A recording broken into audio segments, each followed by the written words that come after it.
So this story was told to me by an emergency room physician. And he was in the emergency room on an average busy night when the ambulance arrived with a woman in active labor, about to deliver a baby. And he was called to the ambulance bay right there, and she was on the gurney. And he looked at her and he said, "Oh, I've got to examine her right away. I mean, this looks very, very close." And he did a very quick exam and realized that the birth was about to happen. And the chances were her doctor was not going to make it. And he was going to get to deliver this baby himself. And he was pleased. He's delivered hundreds of babies in the emergency room. And he likes, as he put it, testing his own competency.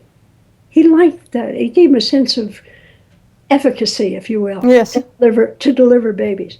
So he explained to her that she was safe and he was a very experienced person in these matters and he was going to deliver the baby if the baby came before her doctor did. And he had barely finished comforting her when the birth began. And the nurses ran for the packs, and two nurses stood on either side of him with her knees on their shoulders. And right there in the bay, the ambulance bay, he delivered her of a little baby girl. And everything had gone perfectly. Baby was breathing spontaneously. He had freed the after-coming shoulder. All the technical stuff had gone perfectly.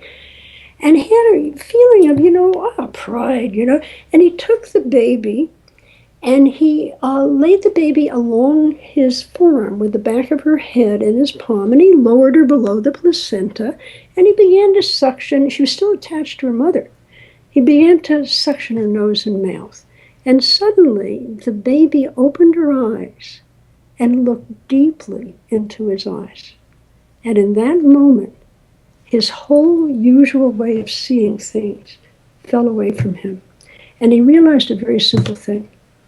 He was the first human being that this little girl had ever seen. Mm. He was standing there on the threshold of life itself. And in a moment, he felt his heart open to her and welcome from the whole human race, from all of us, right?